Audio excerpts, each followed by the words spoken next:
What's up, everybody? You are tuned in to the Cris Style Am on. Podcast, episode 217, Big Energy Monday. Hope everybody's having a good day, whatever you're doing. You're at home, you're at work. We appreciate you tapping in, man. We got a lot to speak on today, a lot of NFL, NBA, college football stuff to speak on. Of course, we'll give our BetUS Surefire picks. Play a little game with Mar called Contender, Pretender, NFL Style. And we'll do our NFL storylines. Before we get into that, Mar, how you feeling, man? Feeling good, man. Seems like it was a pretty rough week in the NFL, man, with these injuries, man. A lot of devastating injuries, man. I think that could dictate these playoffs and next year, honestly. But overall, man, I'm in good spirits, man. I can't complain, man. Closer to the holidays, man. So I'm excited for that, man. What about you, man? How you feeling? I'm good, man. I can't, life is life. You know what I'm saying? Yeah. It's all good. I'm alive, brother. You know what I'm saying? My Uh, my kids are doing good. My lady's doing good. So what more can I ask for? Family's feeling good. So Great health, hmm great family. Can't it's the complain. holidays coming up. So Yeah, for sure. so let's kick it off with some NBA stuff. I know you went to the NBA Cup on Saturday. How was it? Give us your experience, man. How was the atmosphere? The atmosphere was pretty cool, man.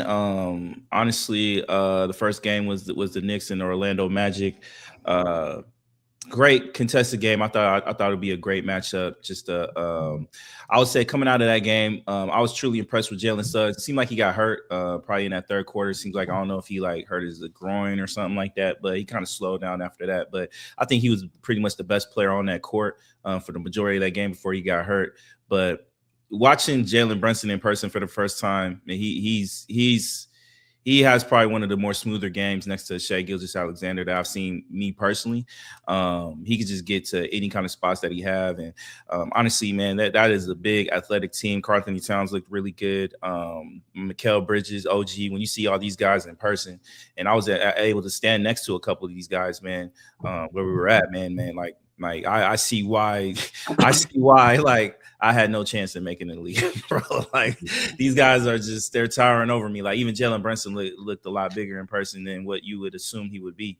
But overall, man, it was a great game. Like I think it's a great testament to what the Knicks have on that product. A lot of Knicks fans was able to see our boy Spike Lee. He was there, you know what I mean? So great atmosphere overall. The Knicks looked like the better team out amongst the Orlando Magic and them too. I think Paulo, I was a little disappointed in Paulo's game. I am a big fan of Paulo Banchero, but it just didn't seem like he had a lot of impact in that game for the most part. I think Orlando Magic have a talented team. They're very athletic with what they got with Wendell Carter Jr., Jonathan Isaac, Paulo Banchero, Desmond Bain. You know, he had a little bit showing, but overall, man, you could just tell the Knicks were just a better team. And then shout out to Kolek coming off the bench, man. He lit a spark coming off the bench as well. As far as the second game, the Thunder and the Spurs. I gotta say this: it was a true honor to watch Wemby in person, man. If anybody has the opportunity to go watch Wembanyama in person, that is different. It's just different. When you started the game with the Oklahoma City Thunder looked like the dominant team. Looked like it was about to be kind of one of those games where they just bust through to win in an amazing fashion and win another 25 to 30-point win. And Shea sit on the bench in the fourth quarter. They were up as much as 12 to 15 points at one time. And that was without Wemby. Wemby didn't play the whole first quarter. And then, people were, you started hearing little murmurs in the crowd. And I would say the atmosphere for the Thunder Spurs game was amazing. It looked like it was damn near almost sold out. A lot of Spurs fan, a lot of Thunder fan. Obviously, it's a little bit easier to travel compared to, New York in that short manner of time. But overall, when the rumors were, it was kind of like you kind of got to feel like people were kind of like, when's Wemby gonna come? Is Wemby gonna come, or did they just kind of like fake this whole Wemby's coming back? They just kind of said that to kind of sell tickets. But then lo and behold, man, started second quarter, Wemby takes off the suit and he's ready to check in. And the moment he checks in, the whole game changed, man. Like the whole philosophy and what the Thunder wanted to do, he pretty much clogged up the whole paint. There was nothing you could do with just that athletic ability and just the arm length that he had. Like the distance he was able to cover is just so amazing to watch in person. And shout out to Dylan Harper, shout out to Stephon Cow, especially Dylan Harper. There was a moment in that second half where you don't say this a lot, but he locked up Shai Gilgeous-Alexander, and one of the more key pivotal moments in the game. He locked him up. Like it was to the point Shai tried everything. He couldn't get around Dylan Harper and Stephen Castle too. He looked amazing as well. So he had a lot of key defensive moments. And one of the and I'll say this, De'Aaron Fox, he played really good, but it kind of, when you watching the person, it just you really realize that De'Aaron Fox is kind of like the odd man out. Like you already got Dylan Harper, you already got Stephen Castle. That's kind of like your backcourt of your future. Like De'Aaron Fox is just kind of like extra icing on the cake in a sense. Mm-hmm. You can kind of tell he's going to be kind of like the odd man left out. And I wouldn't be surprised if they found like a trade situation for him in the near future. I don't know about this year, but depending on what they could get back. But I think it's just something to keep an eye out. But I'm going to say this. If Wemby stays healthy, man, it's his league, man. It's his league. Even going up against the likes of Chet Holmgren, we all know Chet's like 7'1", maybe 7'2". He towered over him. Wemby towered over him. Like, bro, it's just different. And I love the attitude that Wemby brings. I love the shit talking. I love all that. We need more of that in this league. And shout out to the Spurs, man. And I'll say this: the Thunder, they just couldn't hit threes. I think at the end of the day, I think Wemby had a great impact, but Lou Dort looked terrible in that game. Cason Wallace looked terrible in that game. And I know those aren't terrible players. Chet Holmgren looked like he was kind of struggling. Shai was being Shai. But you can kind of tell with those guys not hitting their shots, they were kind of able to key on him a little bit more. Alex Caruso looked amazing. He had a couple key pivotal moments. I did think he did get fouled at the end of the game. And I would say this: they need to figure out. I know it's always been a part of the game where you can foul, you can foul the opponent so they don't shoot the three.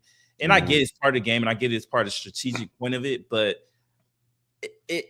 I think they should find a way to take that out of the game, because it kind of kills all the suspense for the end. It kind of killed the game at the end, because it's just like the Spurs are going to kind of foul you, and everybody wanted to see that moment where the Thunder had the potential opportunity to tie it and take it into overtime. That would be my only thing, that I think that if you want to kind of get out of the old man era league and kind of adapt this league into a more appeasing type of situation for people watching on TV and at the game, I think that's a situation where I think they could look at, where intentional fouling could be a free throw and the ball situation where you got like defend the ball. But I get it; it's kind of a strategic point, but I think it's something to look into. But overall, man, you can tell that these teams are going to have a rivalry for a very, very long time. These two teams are very loaded, young, deep, and I wouldn't mind seeing this for a 7-game series. Shit, we're going to get this matchup real quick, because we're going to get it Christmas. We're going to get Christmas Day, so I'm excited to watch the rematch for that. And I'm sure the Thunder are going to be highly, highly motivated to watch that game. But overall, the experience was amazing. I loved it. I know there's been conversations where people have been kind of criticizing them putting this out here in Vegas. I think you guys need to shut the fuck up. This is respectfully. I think this is a new thing that's being established, and it's going to take time. You know what I mean? And you got to understand, like, we haven't even had a lot of the big markets out here. Like, we had the Lakers. It was popping when the Lakers was out here. We finally got the Knicks. We had two young, great teams where they brought out great fan bases and stuff like that. I think they just need to find a way where they can give fans a little bit more opportunity to come out and support it. I've seen situations with soccer where they'll have that tournament, but they don't have the actual championship game until a month later. You know what I mean? It gives people an actual opportunity to, book your travel, book your tickets. I know they're not going to have the semifinals out here next year. It's just going to be the championship game. Maybe they can figure out a situation where, okay, maybe we'll do the semifinals.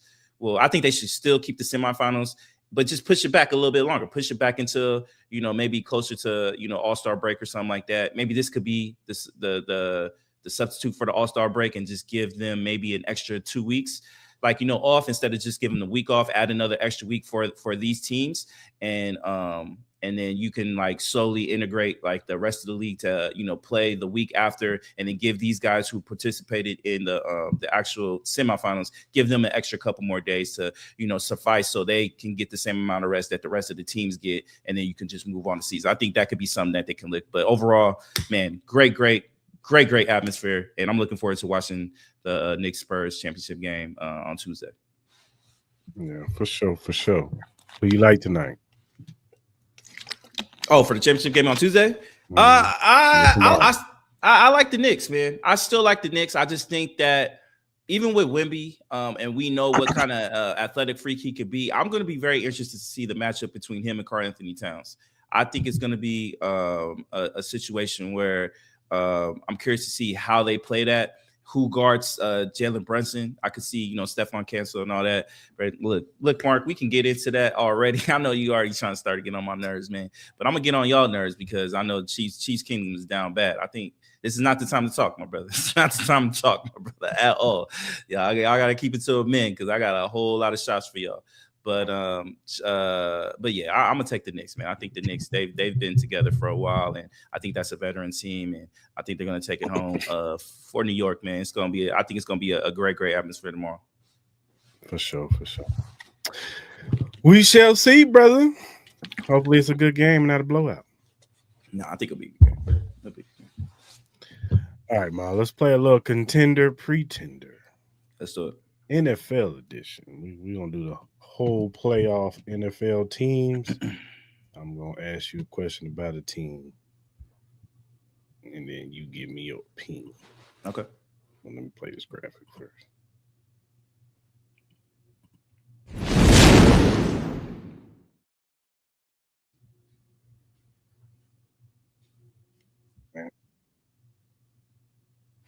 You ready, sir? I'm ready. Let's do it. All right, first up, we got the Houston Texans. Are they a contender or a pretender? I think they're a contender. I think that defense makes them a true contender because that's the best defense in the league right now. And then honestly, the way that offensive look, and I get it, they played against the Arizona Cardinals, and Arizona Cardinals just giving everybody touchdowns nowadays. I love the connection that him and CJ Stroud and Nico Collins look. It seems like the confidence level. Woody Marks seems like he's bringing an actual running game to the situation. I know they haven't had Joe Mixon all year. I think that's been kind of one of the key issues for that offense is not having a running game to be able to establish. So it's a lot easier to play defense against that team. With that, I think it makes it a little bit tougher. But this defense is amazing, and I think they're contenders. For sure. The 49ers. I think you got to say contenders, man. Like with all these injuries, they're still performing well. I know a lot of people still have their doubts with Brock Purdy, but Brock Purdy, he's been playing really, really well. The connection with him and Juwan Jennings, you still got Kittle, you still got Christian McCaffrey. This defense, they didn't look as great as they did, this past week. And I get it. They have a lot of key injuries on that defensive side with Fred Warner and Bosa and stuff like that. Those are two elite guys that if you had them on this team, I think you can honestly put them as real Super Bowl contenders. They might even be maybe the favorites. But I think you still have to put contenders, man. This is still an experienced team that I think can still surprise some people. The Jacksonville Jaguars. I still can't believe, man. Like, I can't do it. I get it. Trevor Lawrence had 6 TDs. That might be the best Trevor Lawrence we've seen in a very, very long time, just with the consistency level. And I get it. Look, I know they didn't play a great team, but even against bad teams, we've seen Trevor Lawrence play bad. You know what I mean? So I think it's a good stepping stone. Do I put them as a contender? No, I got to see it in the playoffs for me to be a true believer against a top legit team. Until then, I got them as pretenders. They've been scoring 32 points. I know they've been looking good, but I got to see it in the playoffs. I got to see it. All right. Your favorite, the Green Bay Packers. Yo, prayers out to Micah Parsons, but get them out of here, bro. They got too many injuries on that team. I'm still not a believer in Jordan Love. I know he's had his moments, but Tucker Kraft gone. Christian Watson got hurt again, which I called. Josh Jacobs is really pretty much day to day every time with that knee injury, with his knee being swelled. Even though I do love the backup that they have with Emmanuel Wilson, I think he can easily fit in for that. But the injury to Michael Parsons, I think, seals the deal with them being contenders because he was literally the only pressure that they really had. I think he pretty much was about 2/3 of their pressures that they've gotten on quarterbacks. So now quarterbacks are going to have a field day. Now they ain't going to get no pressure. I know you still got Rashawn Gary, but it's not the same. Michael Parsons was an elite of the elite, and with that injury, they're pretenders, man. NFC's too loaded. The Buffalo Bills. I want to say pretender, but you got to say contender because it just seems like everything's on Josh Allen's side, bro. They should have got blown. It looked like the first half. I know we're going to talk more about the game, but quickly, it just looked like they were about to get blown out by like 30 points, man. And then all of a sudden, like, Patriots forgot how to play football. I don't know what happened, but it seems like everything's bouncing the Bills' way. I don't love their defense. I think their defense is still beatable, but Josh Allen he's playing at an MVP level, man. He's probably playing at he's looked like the best quarterback in the league right now. And I think it's kind of hard to kind of not talk yourself into that at this point. So I think with that, you got to say they're a contender, just with everything that's kind of going on and the teams that could potentially miss the playoffs. So the Seattle Seahawks. This one is tough for me because Sam Darnold's looking like trash Sam Darnold. He's looking like playoff Sam Darnold. He's not performed really well. He almost lost to a 44-year-old fat man that just literally got off the couch, and they almost lost this game. This defense is really good. I love Jackson Smith and Jigba. Sam Darnold really, really makes me nervous. So I'm going to be honest with you. I'm going to say pretender right now. The Tampa Bay Buccaneers. Pretender. I got to say pretender. They just do not look good at all. Something is missing. I do not like the offensive play calling that they're doing. I think you need to find a way to get Bucky Irvin the ball as much as you can. He's one of your best backs, and I don't understand why you don't give him goal line situations. I know you got Sean Tucker, you got Rashad White, but he's your guy.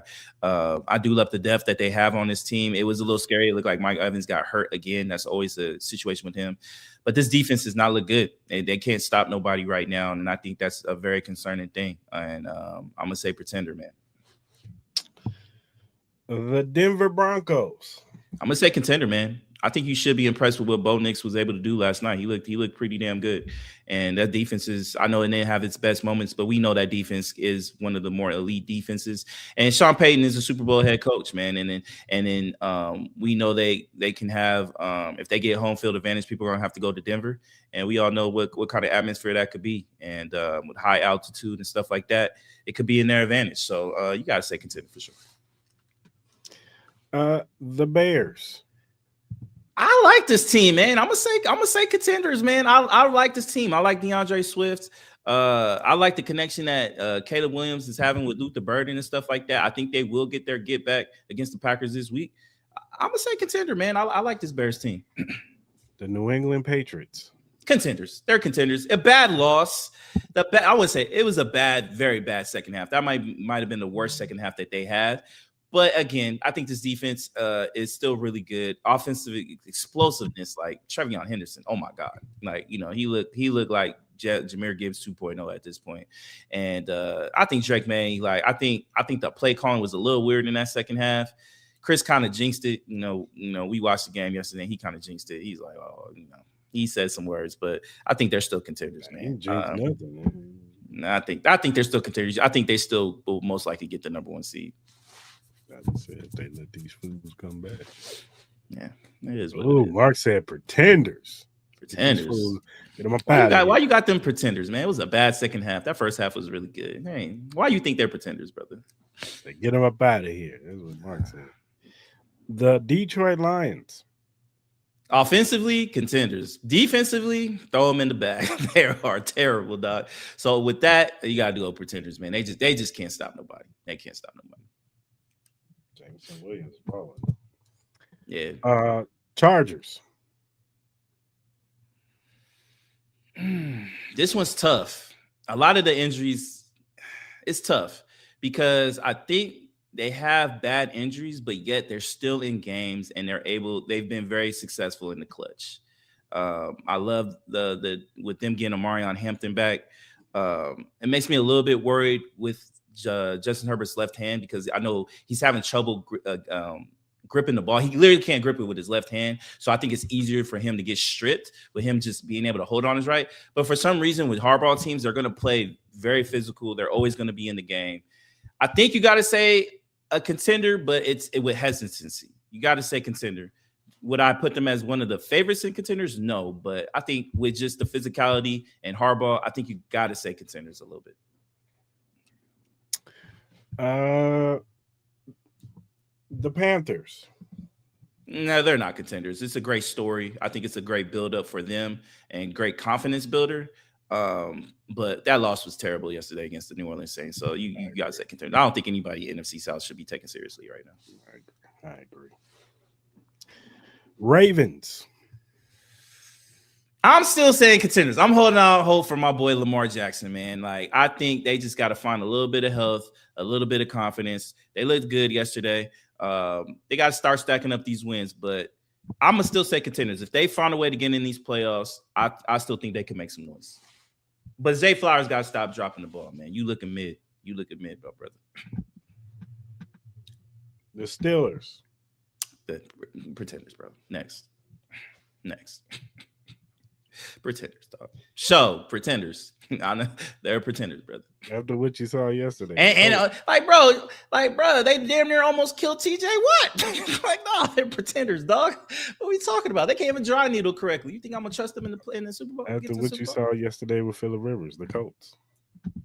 Pretenders, dog. Like, shout out to Phillip, but nah. I can't sit here and put myself in a situation where I'm gonna be able to trust a guy that's been out of the league for 5 years. Like, I just think I think it's a situation where situations like that, I think games are weird in a sense because you're getting a quarterback that hasn't played, so it looks like they're better than what they aren't. But once you get more tape, he's old. How's he gonna respond the next week after getting hit and battered?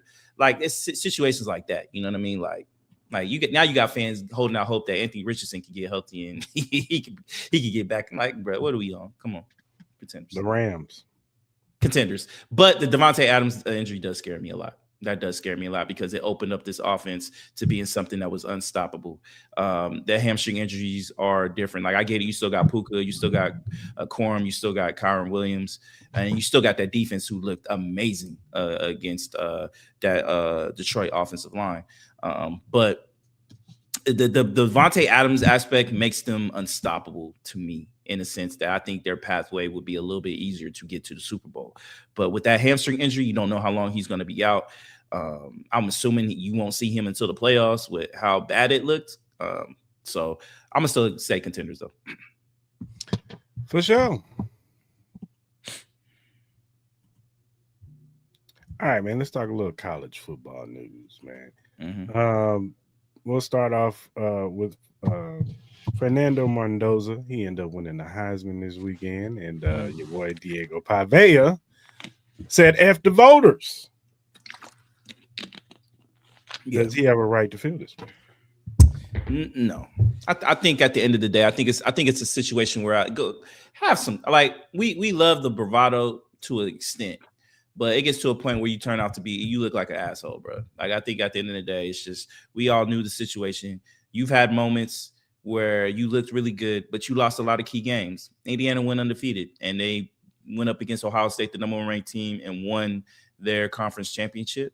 And Mendoza was a big reason to that. So, I don't think it's F the voters. I think the voters got it correct. I don't know who else you could have voted for in that case. You couldn't vote for Saying because he lost to Mendoza. You can't vote for Jeremiah Love because most of the time, Jeremiah Love didn't have like that all-time great running back season that I think you need to get the Heisman kind of trophy taken out of a quarterback. So I think Pavea looks weak in a sense. I know a lot of people aren't a fan of him from what I've been reading on the timeline. But congratulations to Mendoza. It'll be interesting to see how he performs in the playoffs. I think it will say a lot to me, depending on whether he'll be the number one pick or not. I saw Mel Kiper has Dante Moore as his number one overall quarterback going into one of his first mock drafts in a sense. So I think that'll be an interesting conversation going into everything. But congratulations to Mendoza, man. Well deserved.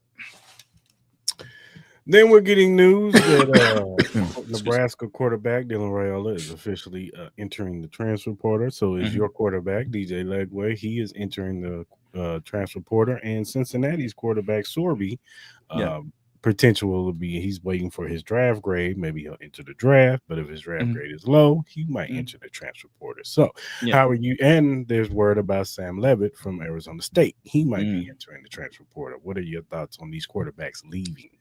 Man, am I surprised? No, I think this is free agency at its finest for college football. We're headed into that era where we're going to start, treating this time of the year as we do NBA free agency and NFL free agency right now. Because look, I think with Dylan, I think with Dylan Raiola and DJ Lagway, I think it's a lot of untapped potential there. They haven't really shown anything for me to. Like, look, am I upset that DJ Lagway is leaving? I'm going to be honest with you. I'm not, because He hasn't really shown me anything as far as progression with him turning into an elite quarterback. Now, could there be other underlying situations to that, coaching and stuff like that? Absolutely. But I haven't seen anything for me to be like, oh, like I'm mad that we're going to be missing out on this elite guy that's going to take, like, he didn't show anything, and he showed like regression more than progression. And same with Dylan Raiola. It was the same situation. So I'm gonna be curious to see who they go to. I know a lot of people have DJ Lagway kind of going to LSU. It seems like a lot of people are kind of favoring that situation, which will be interesting. I think it will be very interesting. I think DJ Lagway will probably turn into one of the most hated players Florida used to have. So in that situation. But I'm gonna be curious to see. I heard it was a situation where DJ Lagway met with the new coaching staff, and it just didn't click right away. And with some of the stuff I read, I think it says more about DJ Lagway than it does the coaching staff for me. So I know there's a couple other players that Florida is missing. I think one of our star cornerbacks is leaving. I think our star tight end, I think he's hit the transfer portal too. So it'll be kind of interesting to see what Summerall does with those guys leaving and who he can bring in. Dylan Raiola, look, man. I still think he's going to find a way to go to Texas Tech or something. I don't know. Like, I think he wants to follow the path of Patrick Mahomes. I think he's like I said, the rumor is he's going to Mizzou. It could be Mizzou too. You know what I mean? How do you feel about that? That's your team. Like, would you like that situation, or does that move you? Like, what does that do for you? I'd rather have Lagway. I would rather have Levitt. Low key. I'd rather have Levitt. I think Levitt. I think out of all of them, I think Levitt is to me is the key guy, depending on where he goes. I think Levitt could be the guy that can take a team to championship capabilities, because I think he has that. I think he has that talent. Lagway and Raiola, I got to see it to believe it at this point. But I'm sure we'll hear more names. I did hear a rumor there's a possibility your boy from South Florida might be coming to Mizzou. Who? Brown. Bynum Brown, the quarterback. I would rather have him than Dylan Raiola. I think if you had to rank them, I would put Levitt 1. Who was the other guy? Who's the other guy that not Lagway, not Raiola? Who's the other one that in the transfer portal? Sorby. Quarterback from Cincinnati. Yeah, I would put Sorby 2. I would put Lagway 3 just with the potential. I'll put Raiola 4th. He'll be my least desirable one that I would honestly get, because I think he needs to find his own. I think he needs to get out of the Patrick Mahomes just aura that I want to kind of lead into, like, be your own player. Like, I think once he finds that, I think he can be successful. I think he has the arm talent. I think he has the talent to be successful. He needs to just be his own player. Don't be Mahomes. Go to Kansas, man. Don't go to Missouri, man. Go to Kansas, man. Go to UCLA. Go to UCLA. They got a good coach. They got a good coach over there, man. Look, if I could pick it, I think Dylan Raiola should go to like UCLA or go to Oregon or some situation like that. Get under somebody that can, potentially, do something like that. I would like Lagway out of Oregon if Dante Moore comes out. I would like Lagway at LSU.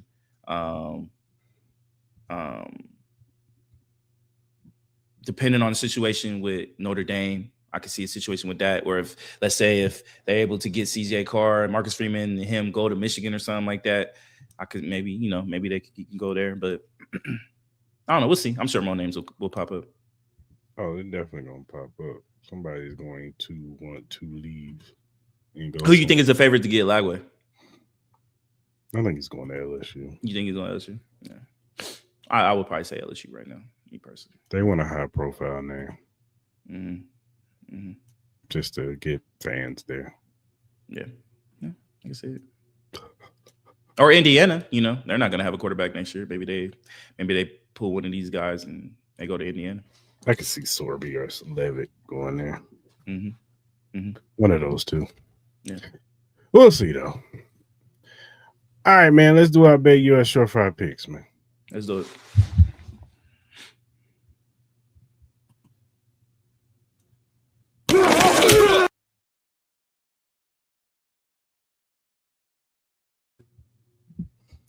All right, man. What you got? For tonight, I got Steelers -3. I think it's gonna be snowing out there. We all know the Dolphins. Look, I seen a video of the Dolphins trying to practice in snow. Like, bro, y'all can't fool us no more, bro. Like, until we see it to believe it. Nah, I'm cool. And then I think Ancient, I think he's playing, but he's dealing with rib injury or something like that. So we gotta see how he responds. So I like the Steelers -3.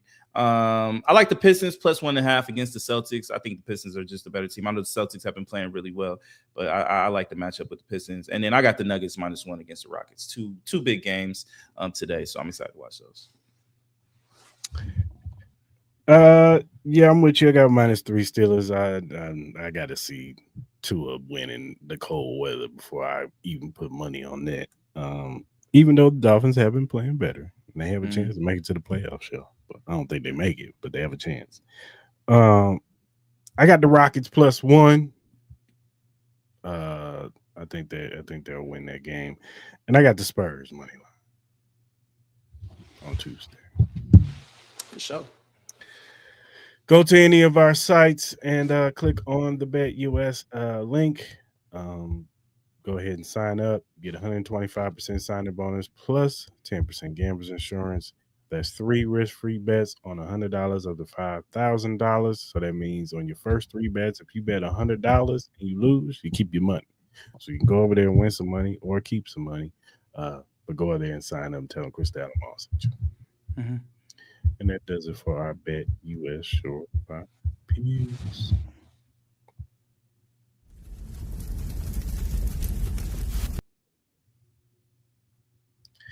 All right, man. I wanted to get your opinion on the Game Awards. They happened this past week. Some interesting games came out. There was one game called, I think it was called Definity or something like that. Had a crazy trailer. Yeah. Kind of wild. A lot of people were, it got some backlash on the trailer itself. You know how sensitive people are nowadays. But there was a few other games that came out. I know they had the I think it was a Mario game, a Mario game that got shown. Yeah, it was a few other games. What was your overall thoughts? Obviously there wasn't a lot of announcements. I thought it'd been a little bit more knowing the Game Awards, man. Usually it'll be a couple surprises where we wouldn't have seen it coming. I would honestly say the one I'm probably most excited for that I saw was Resident Evil Requiem. Yeah.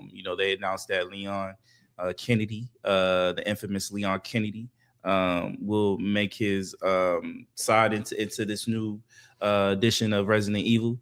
I'm loving the atmosphere that's involved in it. It seems like Leon will be the more action-packed side of the game, and then I forgot the young lady that's also a part of the game, the character that's part of the game. She's going to be more of kind of like the suspense horror version of the game, where it'll be kind of like a more slow pace, less action packed type style.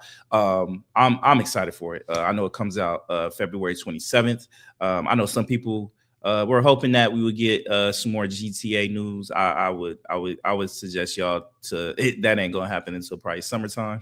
So I know the anticipation for that is wild. I thought we would got a little bit more news on maybe Wolverine or something like that, but I'm assuming they're gonna probably wait for the state of play for PlayStation for all that stuff to start happening. So I'll say a little disappointing, but overall, I would say Resident Evil Requiem is probably the one I'm looking forward to the most, I would say, out of all the games that were announced. But that trailer that you were talking about, it was a very interesting trailer.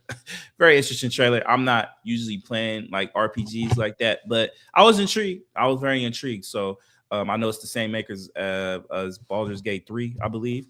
So it should be cool. It should be interesting. I'm excited to see kind of the gameplay that they have for that game. But that trailer was interesting, I would say. They also had a Mega Man trailer, which was interesting. Yeah, they had that out. They also showed the Street Fighter trailer, a little teaser trailer. Yeah. Came out with mixed reviews. I had no problem with the trailer. I know a lot of people, when they see certain stuff, they want a little seriousness. It had its campiness to it. And I have my gripes on certain people playing certain parts. I don't really care for the guy who's playing M. Bison. But overall, I didn't have no problem with the trailer. I thought it was action packed. Which was a good tone to set for a Street Fighter. You want to see fights. Yeah, for sure. And I'm sure the real trailer, when it comes out, it'll give us the storyline or what direction they want to go with Street Fighter. But for a teaser, I thought it was perfectly fine. I thought the dude who's playing Ryu, if you've seen the show Warriors, it's on HBO Max. He's I think he's perfect. I saw some people complaining that he was Ryu. I don't understand. I get it. They want him to be Fei Long, but I'm sure dude don't want to get typecast because he kind of Yeah. has the Bruce Lee type look. But Mhm. I don't mind him playing Ryu. I think he still look like Ryu. I think the dude who's playing Ken looks like Ken. And I thought overall the trailer looked good. So Yeah, that's it just looked cool. Yeah, it looked cool. Like I think as far as visually, it looked really good.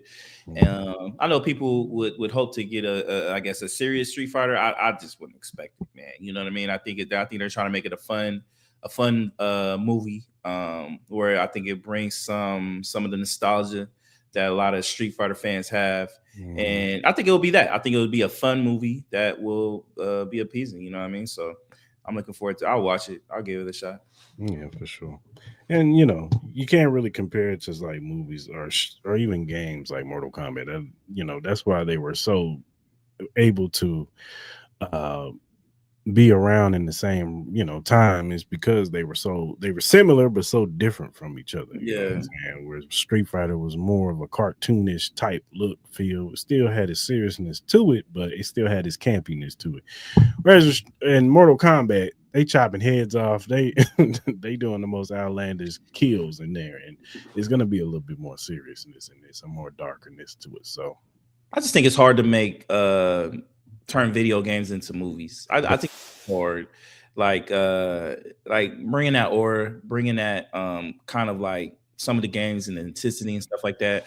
Like obviously, with shows like we seen it with Last of Us. I think it was kind of prominent. I know a lot of people weren't really excited. I know a lot of people weren't too happy with the last season of Last of Us. yeah. It kind of has its ups and downs. Mhm. It's just hard. It's just kind of hard to bring that energy that the video game had. You know what I mean? Like, so maybe somebody will find that balance into doing that with some of these games. But are you gonna find that with a Street Fighter game? No, you're not gonna find that with a Street Fighter game. Well, yeah, because the problem is not only are you trying to appease the actual people who play the game, but you Yeah, got to appease the people who don't play games and yeah, don't play those games. You got to appease both sides. So you got to yeah, have a healthy balance of, okay, I'm gonna intrigue the casuals with this, but I'm yeah. gonna do a callback for this. You know what I'm saying? So, and they can't assume that everybody played the game.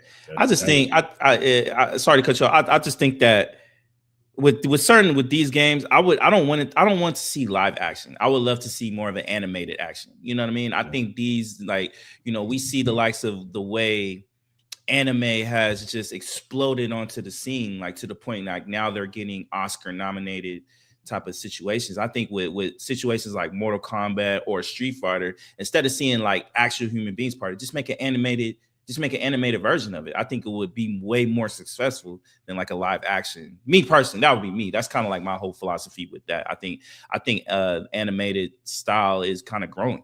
And I hear with you. just the anime feel, I think they should go that route instead of trying to cast like certain people to be these characters. Man, just animate it, and you I, could probably have I a better I experience just with it. think the problem is use the source material as the foundation and build on that.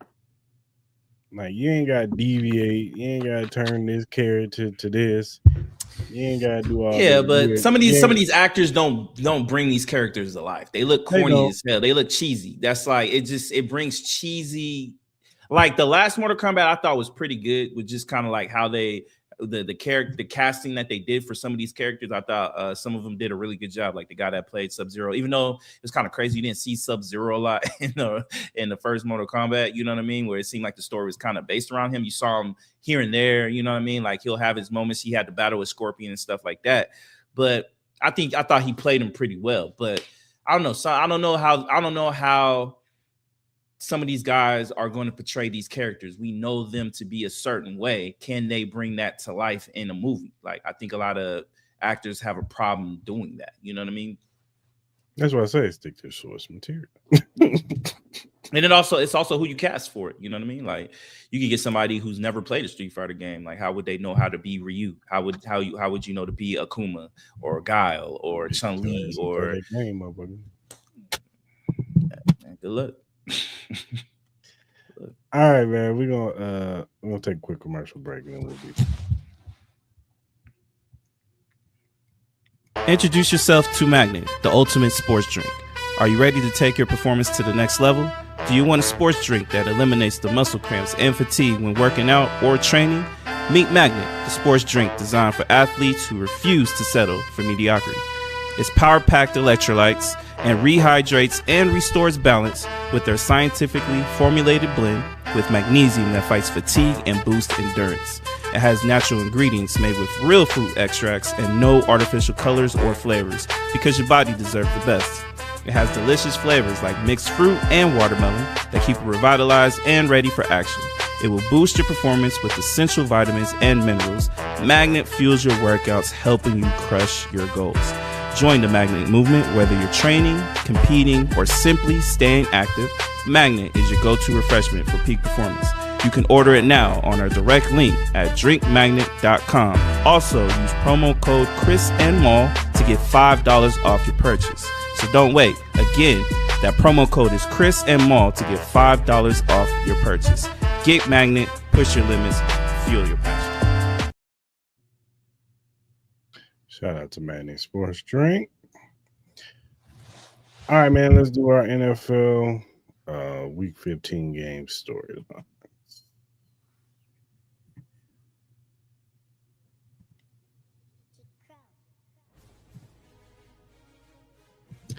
All right, man, let's kick it off. Thursday night football. We had the Falcons face the Buccaneers. The Falcons end up winning 29-28, where Kyle Pitts had the game of his life.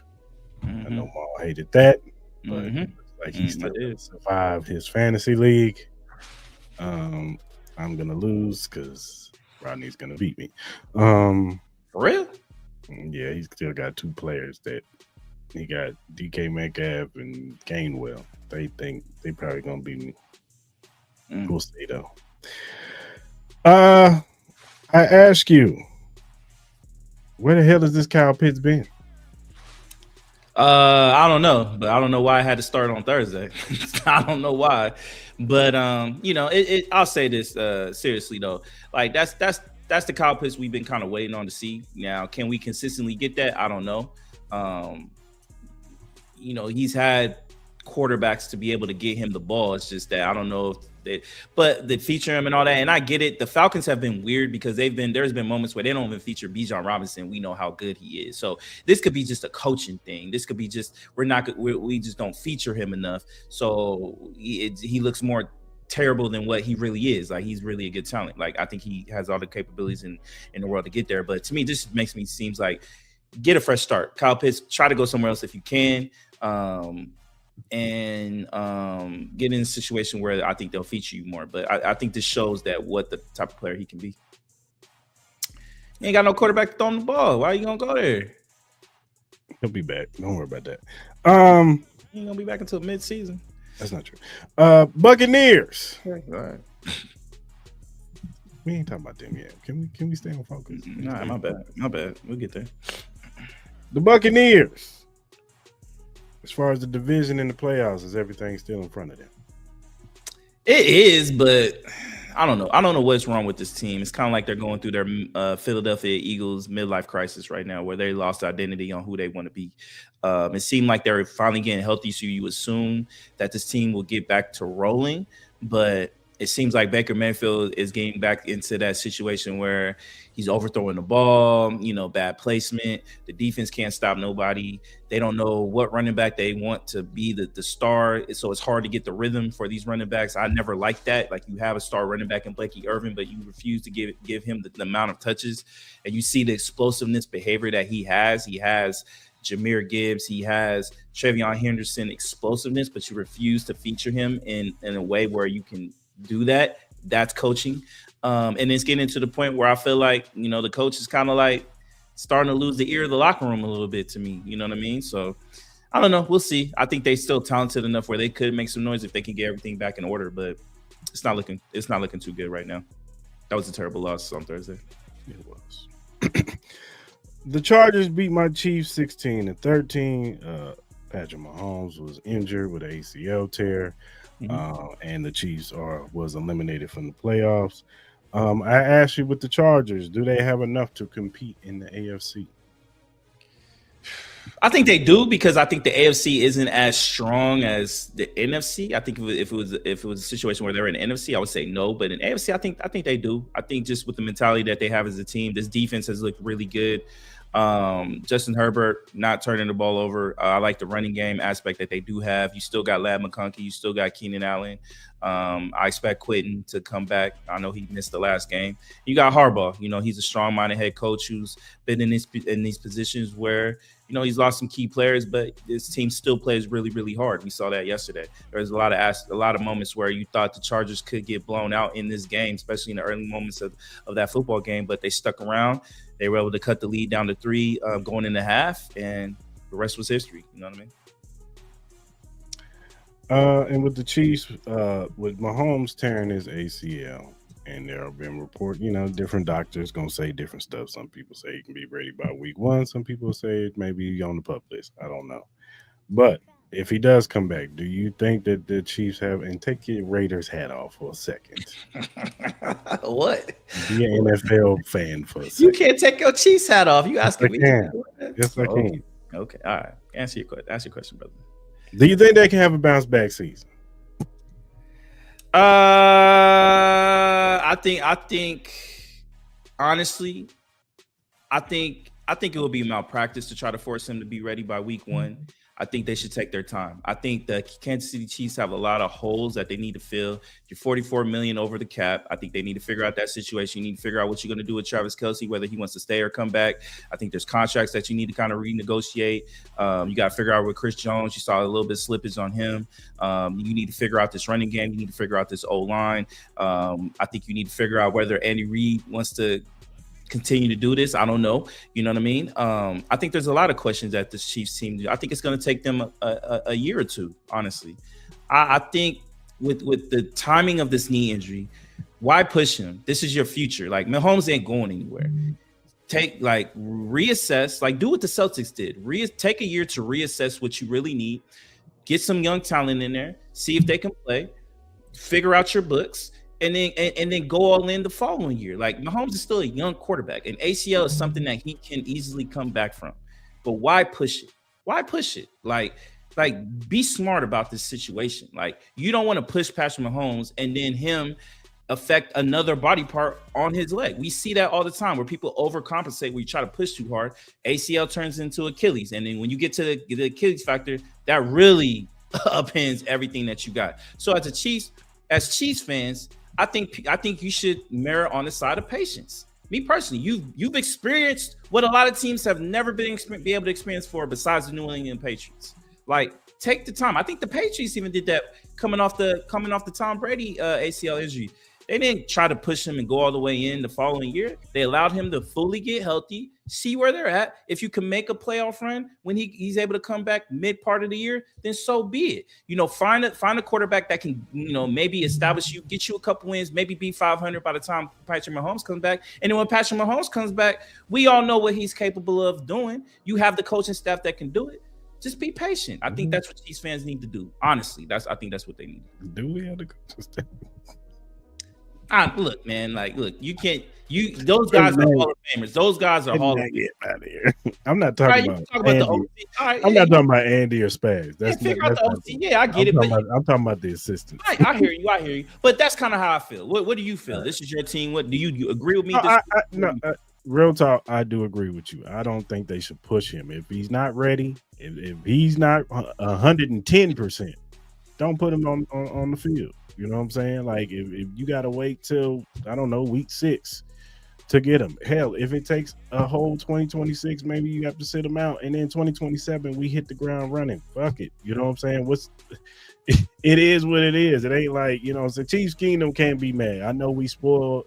And if you ever been into these spaces, man, you would think the sky is falling every week. So even we was winning, the sky was falling if we take an L. Right? And you know what? I hate to say this, and I hope this doesn't happen. I hope y'all try to rush him back. Hopefully he stays healthy, but hopefully y'all try to rush him back. You know why? Because the last thing I need for y'all to get is a top pick going into next year's draft. I don't You need to better see get one with this I don't need to see Jeremiah Smith on your team. I don't need to see. I don't You need know to see what? none You of know what? that. You're right. You're right. Let's I put don't him need out to there. see. Those I streets. don't need to see none of that shit. I don't need to see a top O-line. I don't need to see a top running back. I don't need to see Ahmad Hardy on that team. I don't need to see Jeremiah Smith on that team. Ooh. So rush him back. But the reality is that I think that's a smarter play. That's a Yeah. smarter play for y'all to do. So Yeah. see, I took my Raiders hat off. Mark, stop talking shit to me. I gave y'all what y'all need to hear. Come on, man. Give me some credit, bro. Yeah, Mark, give him some credit. Give me some credit, brother. Let me ask you this question before you move on. Why did the Chiefs not make the playoffs? What were some of the key things why the Chiefs missed the playoffs? It was a combination of a lot of things. I think it was the coaching. I think teams caught up. Teams caught up to the coaching. For at one time, the Chiefs always looked like they were a step ahead of the league. Period. It just looked like, they got on the field and teams would panic and they would scrap everything that they were doing the weeks before that. They could be 9-3, same record as the Chiefs. And then they play the Chiefs and then they fall into some trouble and they scrap everything that they done. And then they wouldn't even look like the team that they were weeks before. Mm-hmm. Now, teams are not scared of us no more. First and foremost, I'm talking about bad teams are not scared of us no more. Mm-hmm. Like they come into there, we already know what they gonna run. You saw it yesterday in the game. Rasheed Rice, you know why he was getting all them hospital balls? Because Tony Jefferson knew where the ball was going. Mm-hmm. It wasn't because Mahomes was throwing them hospital balls. It was because I already know where they're going. Screen to Rasheed Rice, and it's like they're stubborn on the play calling because they want to run a lot of zone shit versus man. Mm-hmm. And then it gets people questioning the receiving core. Well, what do you want Rasheed Rice to do if everybody's running a hitch route? Yeah. And Andy Reid's scheme has always been these guys are running these dummy routes to get this one guy open because he wants everything to be in space. It's never been, oh, hey, you're an X, you're a Z, you're this. It's like he wants everybody to know everybody's position because he wants it to be a positionless thing. And I get it. You want the defense to guess it. I get the concept of it. Like I don't want to be able to guess that Rasheed Rice is getting the ball because he's the X. It might be Xavier Worthy on this play. It might be, whatever, Juju, whatever. You know what I'm saying? So I get it, but I just think teams have caught up to that, and they're like, we just play man-to-man and bully them off the line, and they ain't going to be able to get open, and they're not running concepts to get anybody open in man-to-man. Plus, Travis Kelce got old. That was the X factor in all of this. That was your safety net, yeah. That was the X factor in all of this. When he was young and he was in his prime, nobody could guard him. Yeah, that's true. You could say what you want about he's slow, he's fat. Nobody could guard him. If you was a corner, you was too small. If you were a linebacker or a safety, you were too slow. Mm-hmm. And he just understood how to read zone himself. He knew how to get open in certain areas. He didn't run routes. He was just like, all right, I see the safety right here. I'm going to go this way. He's more like a roamer. He was like a roamer in a sense. He knew his pockets. Yeah. Even Devontae Adams said it this year. He was like, I don't even think they run routes. They just go out there and play. And that's the concept of Travis Kelce. He would just go out. Him and Mahomes just had telepathy that they knew where it was supposed to go. And that happened too. And the problem is that the Chiefs didn't plan for him to get old. They kept running him back with old players. And it's like, all right, we get it. But you saw slippage last year. You should have been planning. And I get it. They probably planned for Rasheed Rice to take a step forward. And he didn't. He showed some flashes in certain games. But there's some things that he needs to work on too himself. He needs to work on his route running and being explosive in his routes. When he don't know he's not getting the ball, you see a little laziness in him. Mm-hmm. And he got to work on that. There's been some times where I saw Mahomes frustrated because dude ain't running his route full. He doing the George Pickens type of shit. Yeah, it's like he just running half-ass, and it's just like, dog, if you just hit that hitch the way you supposed to, or hit that crosser the way you supposed to, you might be open. You'll get the ball. Patrick Mahomes will get you the ball. Yeah. And then the drops started. The drops are bad. Yeah. And it was just like in crucial moments. And then that's another thing that hurt us this year. Chiefs were always no matter how, even the past 2 years, I can admit it. You've heard me say it. The offense has been terrible. regardless of what the issues in 2023, it was drop passes. Last year, it was injuries and whatever, so forth and so on. But at the end of the day, when they knew they had to get a win situationally, they'd be like, all right, we got to do this, this, and this. Let's do it. Yeah. We got to run the ball 20 times. Fuck it. Let's run the ball 20 times with Kareem Hunt, Isaiah Pacheco, and let's get this W. I don't care how the fuck it looks. Oh, the defense was really good, too. The pass rush. We had a pass rush. Chris Jones was elite. You know what I'm saying? And then George can just play cleanup. Charles Emilio, he's not as good as he was 2 years ago. Charles Emilio first came to our team, and he had, after his suspension, he hit the ground running. And he was one of our better pass rushers. That's not there no more. Like, he has not been good all year. He's been terrible. George, too. People will hear me on my Chiefs podcast talk about George Karlaftis. He's just not. He's cool, but he ain't like the outside world would talk about George Karlaftis. Oh, I like George. Like, George is cool, but he ain't TJ Watt, bro. He's not even Hendrickson. You know what I'm saying? Like, I feel you. You know what I'm saying? You guys will know. Yeah. So they got to get another path. If you're gonna plan on keeping Chris, first of all, you got to restructure his deal. You have to restructure. Do you think they should consider getting off of him and trying to get some younger talent and just if they have, I get it. Especially if they go into next season, going into it as we're not going to force anything, we're not going to force Pat, we're going to make sure he's 100% healthy. And if we're not, what's the point of even playing him? Let's get him healthy. He doesn't need reps. Like, we know he can play. Like, the main thing with him is just health. Let's get his mind right. Let's get his energy up. The rest of this team is tired. Like, I agree with Mark. Like, look, you guys been in the playoffs for 7 straight years. And we're not talking about short runs. We're talking about deep runs to the point where y'all played probably like, I know how many seasons has Patrick Mahomes played realistically?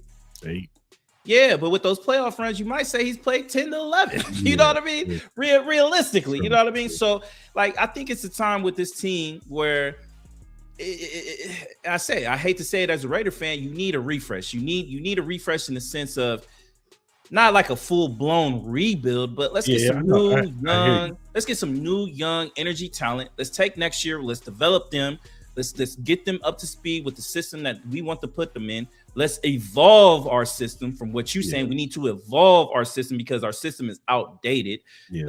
And then let's get a running game. Let's get a solid running game so we can actually have a play action. Because you put a play action pass with Patrick Mahomes, you put a running game with Patrick Mahomes. It's undeniable what this offense could honestly look like. You have Rashee Rice. We know the type of deep threat he is. I think you need to upgrade. Look, I like Xavier Worthy, but that injury shit is worried. That shit worries me every time with him. He looks like he's one hit away from being on IR for fucking 6 weeks. Every single time. I think he's talented, but I think you need to get more physical receivers. I think Rashee Rice could be your explosive receiver. I think you need to get more physical receivers. You should have took the opportunity to get a tight end to be underneath Travis Kelce so he can get the proper tutelage into what you need to be in this system. You need to be a runner. You need to be able to do this. Get a talented receiver. If you need to get a Kyle Pitts, then so be it. And then have Travis Kelce be able to mentor him, whether he's on the team or not. Just have Kelce still be in that building so you can mentor him into being that. I think Kyle Pitts could be that. Chiefs fans, don't do it. Chiefs organization, be terrible. Rush Patrick Mahomes.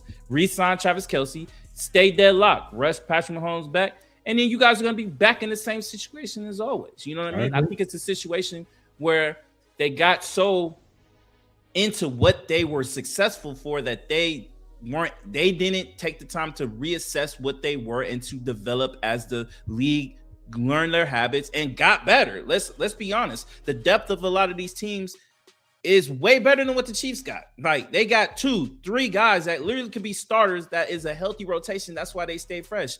Literally, if Chris Jones goes down, who do you have? If Rashee Rice goes down, who do you got? Travis Kelce goes down, who do you got? Look, if Mark Andrews goes down with the Ravens, you got Isaiah Likely to come in, and he might be better than Mark Andrews. You know what I mean? Situations like that. And I just think they got so accustomed to holding on to what's been so dear to them. Travis Kelce, Chris Jones, and we know who they are. They're all Hall of Famers, but goddamn, like, get some youth. And two things. Special teams. Dave told you got to go. I'm sorry. I know Dave Toll for years was highly touted as the best special teams guy. He was the one who coached Devin Hester. He's coached a few other people that were great at special teams, and I get it. And for a while there, our special teams was one of the best. But this year, and he's the one who approved of this new rule of the kickoff rule, and it just been kicking his ass all the past 2 years, really. But it really kicked his ass this year. Like we never can return the football. Like dudes out there is at least getting the ball to the 30. Yeah. We can't even get that.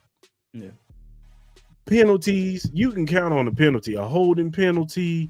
Yeah. Buckner had some of his worst year. And Buckner has been clutch for us in a lot of games, winning us games. And he's been terrible this year. Yeah. I'm talking about extra kick, not just like with a kicker. Sometimes you can pinpoint, all right, he's good at extra points, but if we need something from the 55, he's terrible. Or he got a leg on him, but extra points kick his ass every time. No, it was everything with Buckner. Everything. He just had a bad year. And I wouldn't be mad if they brought somebody in for competition. I know they paid him, but he's a kicker at the end of the day. And when they lose their stuff, yeah, it's gone. It's gone. I think I think Justin Tucker will get a job next year. I think he will. You know what I mean? I know he's going through a lot of shit. As far as like what Mark said, who they signed to be that quarterback to, I don't know. Like they might potentially keep Gardner Minshew there just because he's just been in that system. You know what I mean? I know you got the likes of, you got Jameis. We all know what Jameis is, but I think he can, make it explosive. Again, it's like you can't go into the year. If you're a Chiefs fan, I wouldn't expect going into year to go on a Super Bowl run. You know what I mean? I think you got to have like some expectations. So whether it's putting a Jameis Winston kind of, uplift, just even him being in the facility and just uplifting the spirits, I think it would be good for the Chiefs organization and have him be the starter. Like, he's going to throw for 400 yards and 45 picks.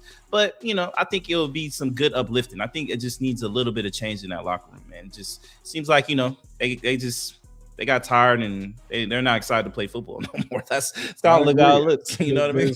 It's kind of like, it just don't look fun anymore. Yeah, it just don't look fun no more. So bring some fun guys in there to make it fun again. We need dogs on defense. That's what we need. We need some dogs on both sides. We need some dogs. We ain't got no dogs no more. Need some youth. I think you guys need to establish some youth in there. I think that's really what it is. Establish some youth. All right. The Buffalo Bills had a comeback win over the Patriots. I think they were down 3-4 touchdowns. They're down 21-0, 24-7 at halftime. Yeah. So Patriots looked like they was about to rout them, and then in the second half, all that momentum changed right away. The Patriots or the Bills got a couple of touchdowns and a couple of stops, and next thing you know, they were up. But then Travion Henderson hit a big touchdown run, and you thought, okay, the Patriots are back in control. But then James Cook got a touchdown and made it 35-31, and then they had a defensive stance. And they beat the Patriots 35-31. So with this win, does this prove that the Bills are the best team in the AFC? No, I don't think so. I just think that they have the best player in the league right now, and this is Josh Allen, man. I just think that I know a lot of people have Matthew Stafford and Drake May as being, MVP favorites, but I think with a game like this, I think you have to put Josh Allen in there. You know what I mean? I just think that he carries so much weight on this team. It's pretty much Josh Allen or bust. I know James Cook is a big proponent on that team, but let's be honest, their wide receiving core is not good. Like Keon Coleman barely even shows up to practice. Like he's in and out of the lineup. You know what I mean? Sometimes they feature, Kincaid and all that, some are Knox, you know what I mean? But nobody on that team really scares you like that, but Josh Allen and James Cook. And this defense isn't really unbeatable. Like second half, this is one of the reasons why you have to be a little bit nervous with the Patriots going into the second half, is because Drake May, you saw the skittishness of Drake May, like in a big game. You know what I mean? This probably might have been the biggest game of the Patriots for them to solidify them getting that division and potentially the 1 seed. Like, how are you can perform in the playoffs when it's an elimination? You know what I mean? Like, some of that stuff needs to get worked on. Take the tape. There's a lot of second half overthrows, underthrows, some bad. Like, it looked like he just lost the accuracy. It looked like the play calling just didn't have no kind of confidence in the play calling or anything like that. If it wasn't for Travion Henderson, the Buffalo Bills might have won by two scores. You know what I mean? So, that whole second half was dominated by the Bills. Yeah, for sure. Yeah, it looked like a totally different game in the second Yeah, half. totally Sure. different game. Yeah, it's crazy. The Ravens beat the Bengals 24-0. Looked like they probably should have beat them by more because Zay Flowers is dropping a lot of passes. Oh my god, brother. Oh my god. He's dropping a lot of passes yesterday. But they got the win. That's all that matters. And the Bengals, they look like the Bengals. They have officially been eliminated too. I thought they was already eliminated, but hey, I guess they're officially eliminated. With the Ravens, are they able to win in the playoffs? Yeah, absolutely. They're able to win the playoffs. Like the Derrick Henry looked really good. Lamar Jackson looked explosive like he did in the beginning of the year. So maybe he's getting a little bit healthier. The defense looked really good. Even though I know we're going to talk about the Bengals, they looked really good, man. So, yeah, I think if they can just get in the playoffs, obviously they got the big game against the Pittsburgh Steelers here. I think next week. This week or next week, but that's going to be the game. You know, if they can win that, I think they get in the playoffs. And I think if you get in the playoffs, anything's possible with Lamar Jackson, man. I think anything's possible. They got nothing to lose right now. And with the whole situation with Joe Burrow saying that he is not feeling football right now, he's not having fun, he's not feeling in his spirit. Pretty much, I'm paraphrasing, but yeah, he pretty much said he's not in it, man. Emotionally, spiritually, all that stuff. Mm-hmm. So I ask you, would Joe Burrow be the quarterback for the Cincinnati Bengals next season? I hope not. I hope he's wearing the Raider jersey. You know what I mean? And I get it. People are like, "Oh, he's just gonna go into a worse situation with that." Look, man, we're retooling, bro. We're gonna be all right. We're gonna be all right. But look, man, and honestly, I think he'll just have a better life out here in Vegas. But look, man, I just don't know what the Bengals do, man. I don't know what you do. That defense is terrible. Offensively, just like obviously, I think you need to make a head coaching change. I think you just need to revamp that whole coaching staff because it's just not working. The organization doesn't know what they want to do. Like, you know, you had Henderson, you could have traded him, you could have traded T. Higginson, you could have got some draft picks, you could have got some younger talent in there. You refused to do that. Your number one pick, you decided to not pay him over some dumbass rule or improvision in the contract that you wanted to do, or his contract wouldn't get guaranteed over some bullshit. So you did that. The O-line is still terrible to the point where Joe Burrow is getting hurt constantly. So that takes a mental fatigue off a quarterback. Like, you know, I get it. Yeah, you signed my two guys that I want. And that has a lot to do with Joe Burrow. Me and you even questioned in the offseason, why doesn't he fight for more players on the defensive side that could have helped you? You know, so you wouldn't have so much pressure on the offensive side, but you didn't do that. So that some of it is on him. But this whole organization is just ran like dog shit. You have Hall of Fame talent all across your board on both sides of the ball, whether it's Trey Henderson, Jamar Chase, T. Higgins. You have an all-world quarterback, but you refuse to do anything about it. And I think, me personally, if I'm Joe Burrow, I think you got to consider it, man, because if he goes into another year where he gets hurt again or they start off slow, what do you think that's going to do? This man looks like he's ready to quit football. Those are his. I'm not saying like that's just kind of the feels you get. Maybe that's not what he's. And then who knows what's going on his personal life? You know, his house got broken into, you know, in the beginning of the year and all that type of stuff. I'm sure it's been a lot of stuff going on. And prayers out to him. Hopefully, mentally, he can get right. But, man, I just don't understand. I think he just needs a breath of fresh air, man. I really do. I really do. And shout out to Jamar Chase. I think he even said it in his post game where maybe he needs to be more uplifting to him as a teammate because, you know, Joe Burrow's been a lot to him. So shout out to Jamar Chase for acknowledging that and recognizing that. But this is going to be the most important offseason in Bengals history, I think. They got to make moves, man. You got to make moves. You got to put in coaching staff that can put a belief in there. It's just not working. Hey, I know Maul ain't gonna want to hear this, but if you're Minnesota, if you're San Francisco, you put a package together and you go get Joe Burrows tomorrow. The Raiders should do it. Cardinals should do it. Niners should do it. Nah, Niners gonna stick with Purdy. Vikings should do it. I would put. You know what? You know who my surprise? You know who should do it? Surprisingly, the Detroit Lions. What? The Detroit Lions. They need defense, man. They don't need no offense. They do. But Joe Burrow's a better quarterback than Jared Goff. I mean, I agree with you. I agree with you on that. The Steelers should make the call. Oh, man. Steelers should make the call. The Steelers were asked by 20. Falcons should make the call. Falcons should definitely make the call. Bucks. should make the call. They should make the call. I'll be honest with you. Every team should make the call that's not named the Chiefs, the Bills, the Ravens, the Niners. I just think they like Purdy so much, but I would make the call. The Rams should make the call because we know Matthew Stafford's heading towards the end of his career. I would make the call. Everybody should make the call. That's an interesting thing with the Rams in the draft. Now, the rumors are they're going to take a quarterback. They're going to try to take a quarterback, but I think they're going to be too low. I saw a draft where they traded. Why not wait? They traded up and got Mendoza. You know how much you're going to have to trade up to get Mendoza? Where they're going to be at? I think it's impossible. They don't have enough assets for that. Do you know the Rams' motto with draft picks? Fuck them picks. Yeah, but I don't even think they got enough to go from 20. Like, you're going from literally the 25. They got a top 10 pick. From who? From trading somebody. Let me look it up. I don't think they do. I think one of their picks are because of somebody else. I think they got like a top 10 pick next year. Oh, you know what? You're right. They got Atlanta's pick. Mm-hmm. Yeah. They got Atlanta's pick. Yeah, we'll see. They can do it. They can package it.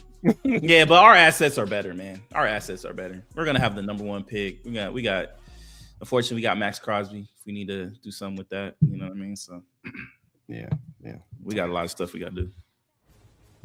All right, the Jets lost to the Jags 48-20. This game was not close whatsoever. Brady Cook had to start this game. He showed some flashes, but it just wasn't enough. Yeah. And look, the Jets, my stance. They're rebuilding. What do you expect? Let's get to March. The Jags, are they a sleeping giant?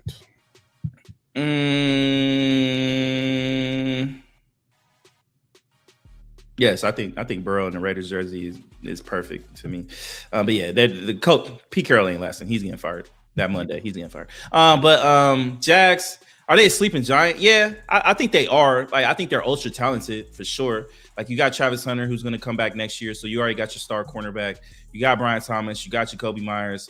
You got some elite running game back there. The defense isn't bad. It all comes down to sunshine, man. It really does. Just the consistency level that you're going to get with him. Now he's having a great second half of the year for sure. Like, he's looked amazing. Like, can he keep that? Does it look like he can get this confidence back? Huh? I blame y'all. You blame us? Yes. The Raiders? Yes. Oh, because we gave him Jacoby Myers. Mm-hmm. Look, man, Jacoby wanted to get out of there. So, but at the end of the day, Trevor Lawrence still got to give him the ball. You know what I mean? Like, he's had receivers there. He looked terrible. So, if he can stay consistent, man, yeah, I think I just have to see it in the playoffs. But if he plays like what he did yesterday, they have the team to make the Super Bowl. They do. They really do. AFC is not that deep this year. It's not.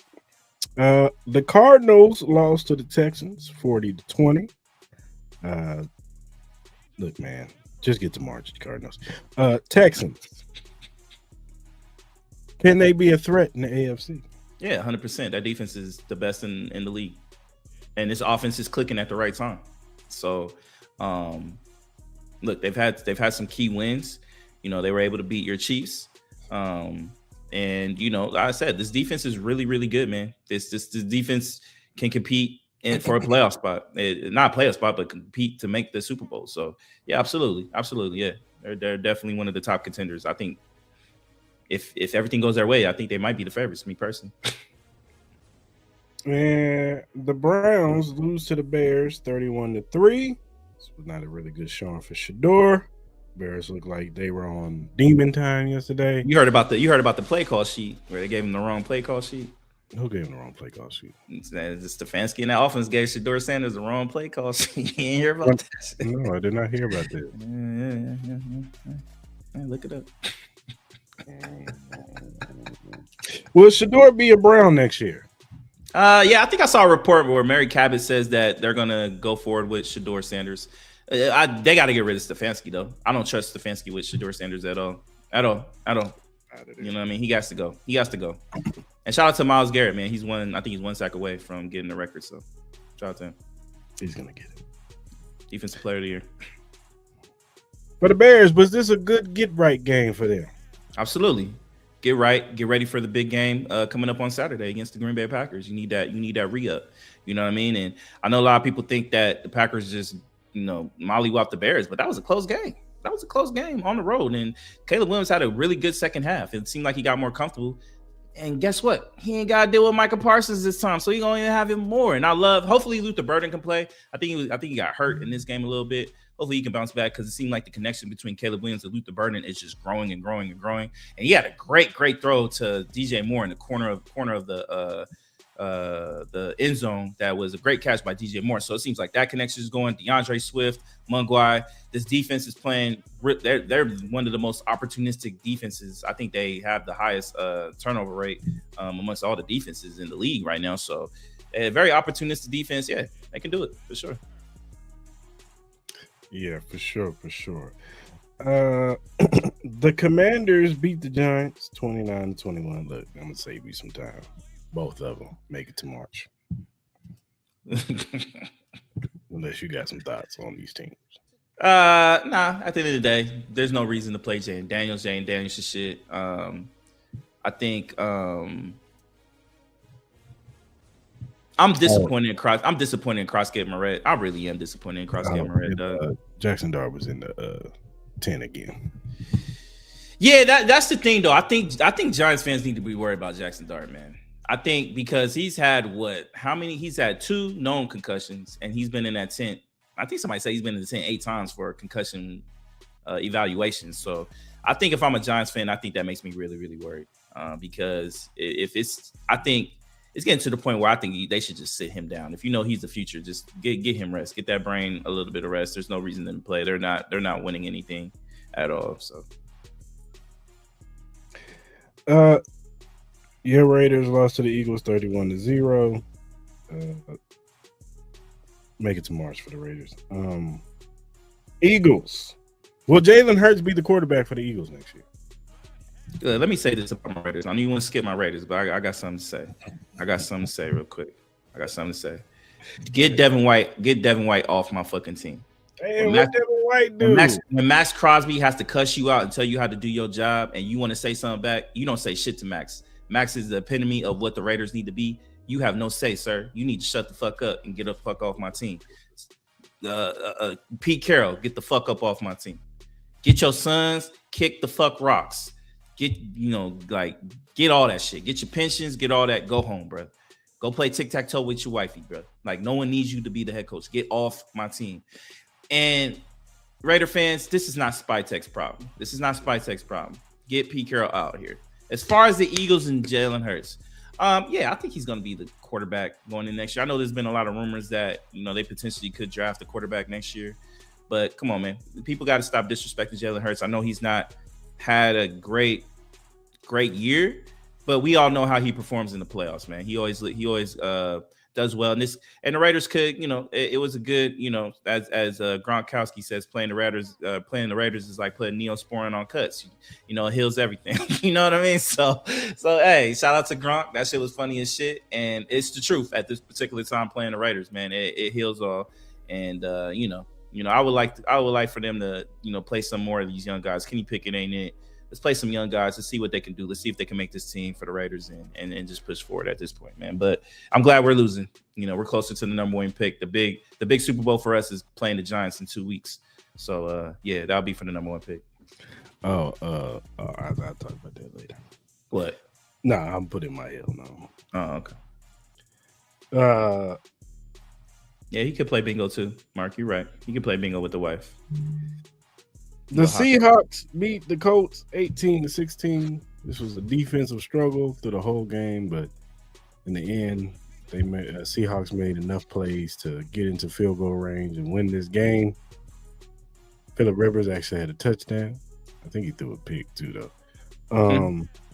But with the way the Colts looked yesterday, do you think they have a chance to make the playoffs? Nah, they're not making the playoffs. I just personally can't see it. I just don't think you're gonna get even with him throwing the touchdown, Phillip Rivers still look terrible. Like let's stop the cap. Like with the Colts, like they still gotta play the Niners, you still gotta play the Jags, and you're at the Texans. They could easily lose all 3 of those games. You think Phillip Rivers is doing anything with that against that Niners defense? You think he's doing anything against that Texans defense? You think they can keep up scoring with that Jags offense? No. They're losing all their games. They're probably going to be what 8-8, 8-9, whatever the record is, and they'll be out of the playoffs, man. You know, they gave up those 2 first-round picks for Sauce Gardner for what? Nothing. For nothing. And with the Seahawks, was that ugly win giving you red flags? Yeah, it does. Like they have that offense has not played well the last 3 weeks. It has not. Sam Darnold has looked terrible. Like this has been one of the main concerns with the Seahawks with Sam Darnold. Like defensively, they can compete. They can compete with anybody, but offensively, with Sam Darnold and those inconsistency traits, that is my biggest worry. So until you can get out of that funk and until you can get that confidence back, I can't trust it. I can't trust the Seahawks team. And they got a big one on Thursday. Yeah, they play the Rams on Thursday, right? Mm-hmm. Probably maybe for the division, we'll see. Shit, that might be for the number 1 seed. Too.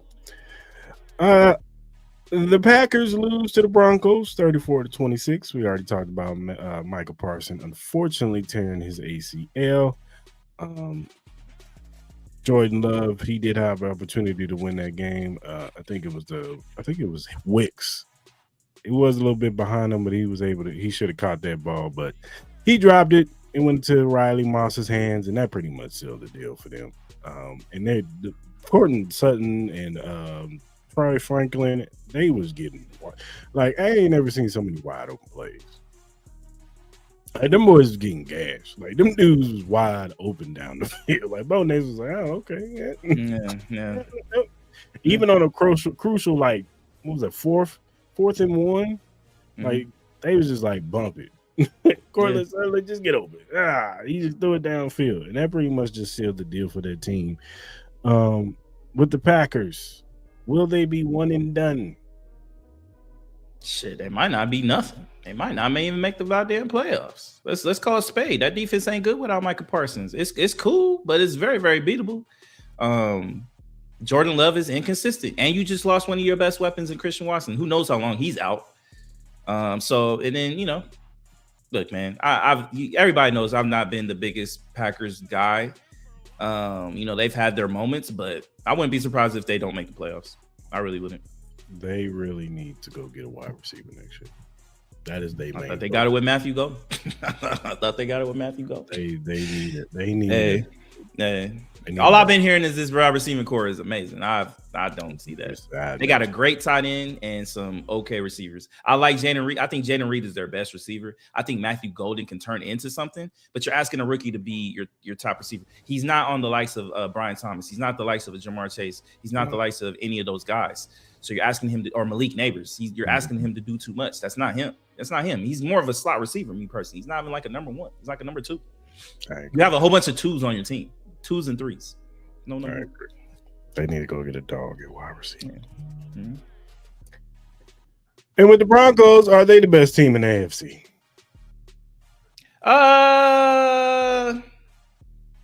That's up for debate. If you want to put them up there ahead of the Patriots, I'm not mad at it. If you want to keep the Patriots up there, even though with that bad second half, I'm not mad at it. Like, look, Bo Nix looked really good. But he is another quarterback where we have seen inconsistency play, where he'll have the worst half you ever seen, and then he'll come out and look like the best. I don't know. If you want to put them there, I'm not mad. For sure. The 49ers beat the Titans 37-24. Nobody's surprised by that. No. Even though I did see some good stuff from Cam Ward in this game. I like what I saw from that team yesterday. I did. They showed some fight yesterday. They showed some fight. Yeah, it showed growth. Mm-hmm. Yeah, they did. But they still just make it to March, Titans. I like Brandon Ayuk on that team too. I do like Brandon Ayuk on that team. On Titans, I like Brandon Ayuk on the Titans. I do. I really do. Brandon Ayuk is the number 1 receiver. I think that would be nice matchup. Yeah, I didn't think of that. You're right. You all right. I'm not bad. With the 49ers, should the NFC watch out for this team? I think you should, man. I think you should. This is a battle-tested team, man. They know what the playoffs are about. They're physical teams.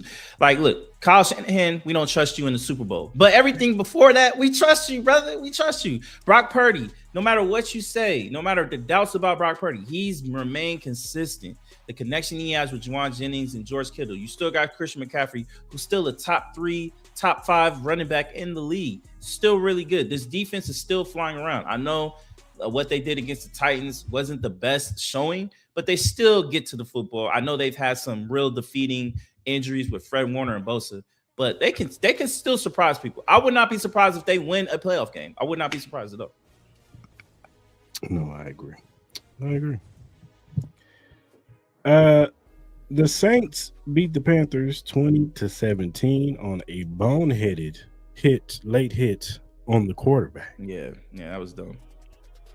Mm-hmm. What were you doing? What's his name? Ransom? What are you doing, man? No. All you got to stop right there. All you had to do is just get him off the field, and you're probably going into OT. Yeah, and have a chance to win the game and take this division, man. Mm-hmm. But instead, you're a dumbass. You cost this team. And I will say this. Tyler Shook has looked all right these past 2 weeks, man. I think the Saints should be, out of all the terrible teams, they look like the best terrible team with a lot more upside. So I think Saints fans should be, I think they should be going into next year. I think they should be highly, I'm not saying they're going to be Super Bowl contenders, but I think they could be like the Panthers of next year. Yeah. I'm liking some of the throws I'm seeing from this guy. Toughness too. He's pretty tough. He old as shit, but he tough. But hey, Panthers, come on, man. Y'all making me look bad, man. I got y'all going to the playoffs this year, man. Who does anybody want to win this NFC South? Does anybody want to take this NFC South over? And the NFC South has been one of those divisions for, I think, since the Drew Brees days, where it's just so much influx. Maybe even since Tom Brady too. But it's just the consistency rotation of just how bad mediocre these teams are. Like, come on. Like, I know the Bucs had a good year last year, but even then, it's just like. And you know what the crazy thing about the Bucs is that I did see some things like they got Jalen McMillan back, they got Mike Evans back, you had Emiko Buka into that. Yeah, Bucky Irvin back. Like White is good. Like Otten, he's like the 7th option, and he probably start on a lot of teams. So it's like offensively, Tristan Wirth might be the best left tackle now in the league. Like it's like their offense can compete with anybody. They're probably up there with the Lions and shit, but it's their defense. Their defense sucks. ain't as good as it, because you know why they don't have the pass rush that they used to have. No, they don't. They used to be able to get at the quarterback. You got Hassan Raggett over there arguing and mad going into the half, and like they just don't look. Todd Bowles, he might need to go. You think it's a change? You think they need to change? They need some new energy. I think they're getting tired of time. I think you see it on Baker Mayfield's face every time. Call for Mike Tomlin. I think this is a Mike Tomlin team. I think this is a Mike Tomlin team. Me personally, this looks like a Mike Tomlin team. Yeah, it's just, I didn't see that, but still, it's just I don't know. Todd Bowles, he always just has the same face. It's just it's like I'm sick of this bullshit face. And they be up like 20 points and he look like that. Yeah, I don't know. He's not the most inspirational coach. Like, look, I'm not in there day to day, but I don't know. It might be his time where it's just like, maybe he's starting to lose the voice of the locker room or something. I don't know. I think he's an excellent defensive mind too. Yeah, for sure. But you got to put the pieces on there, and I just don't think he has the pass rush.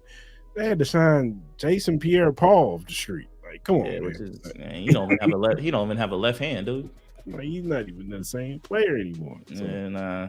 It's just they got to get pass rush. If they're gonna keep Bowles, you got to get him some pass rushers next year. Hey man, I think this could be a look trade for Chris Jones. Get some assets. Get Chris Jones. But the Lions lose to the Rams 41-34. This was looking like one of those bangers, offensive onslaughts on both teams. St. Brown looked good. Jameson Williams was balling. Gibbs was balling. Then Devontae Adams, Puka Nacua, man. That dude right there, man. He's just a monster right there. Yeah. And but some injuries happened. Devontae Adams, he got hurt. Puka Nacua had got hurt for a little bit, but he came back in the game. But I just think that Lions defense if they can't get a stop, it's all bad. Yeah. And it's just unfortunate for them. But and I didn't like the way Dan Campbell looked kind of defeated in that post game. Like he looked like he was done. And they still got a chance to make playoffs. Yeah, You know what I'm yeah, saying? for They sure. might maybe have a chance to possibly win this division. I don't know, um, but yeah, with the Lions, they got to get this defense right next year. They got, and I know health has been a big concern, but even when they're healthy, they got to get somebody else that can affect the quarterback other than Aiden Hutchinson. Mm-hmm. And they got, Brian Branch is good, but he can't do it by himself. Yeah, And he's out. We're touring. yeah. He ain't gonna be ready probably until maybe end of next year, if that. So now you got your best player on your second best player on defense out. So now you're probably gonna have to retool. Terrion Arnold, he's okay. He's not a number one corner. Maybe he's a number two corner. But y'all got to get some dogs over there. Mm-hmm. Y'all got to get some dogs over there because it's not working out for their defense. And that defense it's putting too much pressure on Jared Goff to be perfect on every drive. Yeah. And we know that Goff, even though he's really good, there's some times where he could be really bad. And, when that pass rush start getting to him, he starts seeing ghosts. It's just the offense just don't look out of sorts. You know what I'm saying? Yeah. And you can say that for every quarterback, but there's some guys where it don't matter what you do to them, they just gonna make a play. But he's not one of those guys. Even with all those offensive pieces around him, he's just not one of those guys. So yeah, I agree. Like I'm looking at the list of some free agents to, try to get a Harrison Smith or something, man. You know what I mean? Try to get a Harrison Smith, try to get you got Kyle Duggar available, Jimmy Ward's available, Kevin Barrett's available. Mark don't want to hear this, but it might be a possibility that we might be trading Trent.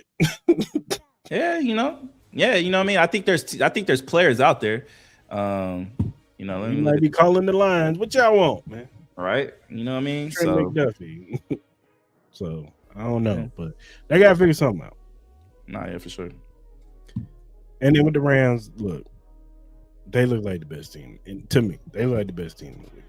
When they're on, and now we got to, like you said in the beginning, we do got to look at this Devontae Adams injury because hamstrings are the most difficult injury to predict because it's not an ACL, it's not a tear, it's not a broken leg. It's not, you know what I'm saying? Like you have a plan for those. Hamstrings, the only plan you have is rest. That's it.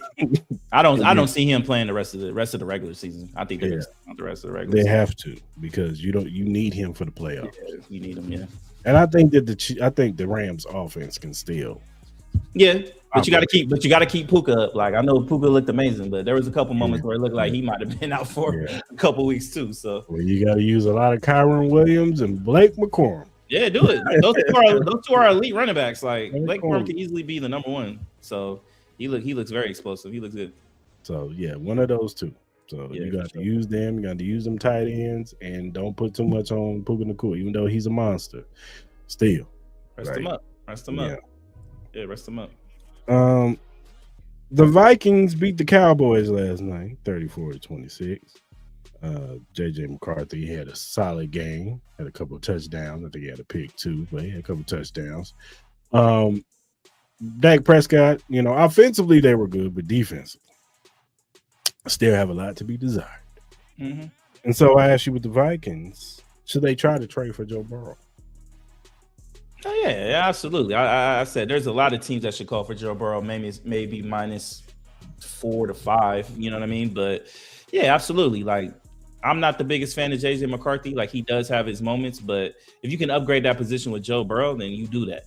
I'm sure Justin Jefferson is fighting for that. I'm sure he's fighting for that. So because you got to assume that Joe Addison probably won't be there next year. You assume he'll probably go to another team. I don't know if they want to pay him like that, but hey, I would. Jamar Chase will hate Justin Jefferson for the rest of his life. Why you take my quarterback? Jamar Chase might find a way to go there too. You never know. Trade Addison for Jamar Chase and some picks. That's a lot of money though. That's a lot of money on that books, bro. I think that's impossible. But with the Cowboys, same old Cowboys. I don't know, man. I don't know. Like at the end of the day, the Cowboys are the Cowboys. Like, they'll play a couple games. It's like they've literally had the same season the last like 15 years, man. Where they'll have some games where their fan base will think they could be Super Bowl championship winners and contenders, and then they'll end up having some bad losses where it's just like, all right, we know who they are, man, and they're not going to make the playoffs again this year. It's just another lost year. They're gonna have to figure out the George Pickens situations. It seems like he's, getting his bad habits again, where he's, pounding on the bench, not finishing the routes hard, not blocking. CeeDee Lamb with these concussions, I think that's a little bit of worrisome. Can you get Javonte Williams to have another consistent year like that? You got to add some more pieces on this defensive side. So it's gonna be interesting. But how aggressive will Jerry Jones and Stephen Jones be in the offseason will kind of say a lot. So. Will they do that? We haven't seen. Evidence shows no. They're going to be kind of consistent on who they are and, identify players that they want. They're not going to be flashy names, but they're going to be players that they want. So we'll see what happens, you know what I mean? But you never know. Like maybe them going all in for Quentin Williams. I don't know what this situation will scare them or have them more likely to be more aggressive. I don't know. We'll have to wait and see. Yeah, for sure. All right, man. That does it for the storylines for week 15, man. Mm-hmm. Be some interesting games going forward. Yeah, man. Season's almost over, man. We only got 3 weeks left, man. So our season is done, man. Yeah, our season's done. Shout out to my Lakers for making me happy and winning yesterday. Barely, but Marcus Smart is pissing me the fuck off. But I don't know what he's doing. I don't know what he's doing out there. All right, man. You got anything else? Oh man, like the big thing happened on Saturday. John Cena's last match, man. Some people were some people were upset about how it ended. What's your you're the wrestling guy. Give us your thoughts on John Cena's final wrestling match of his career. Before I get to John Cena, sign Obafemi to the main roster today. That man is a star. He had a great man. He's beating the hell out of Cody Rhodes and then Drew McIntyre fucked all that up.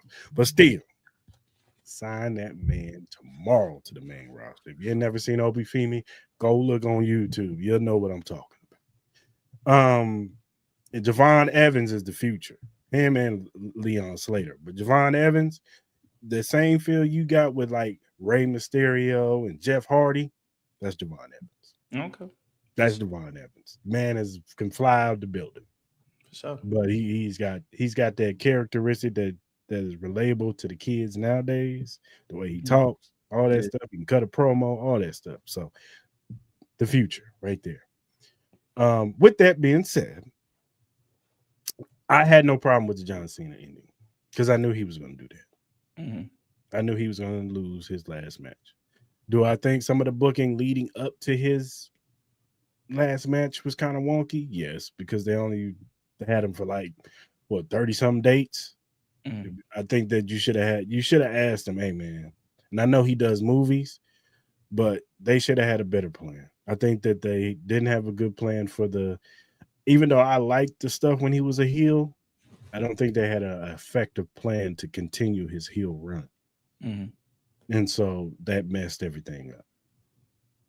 And then when they switched him back to face, they still didn't have a plan. They had him get beat by Brock Lesnar. I thought they should have let him win up until this match.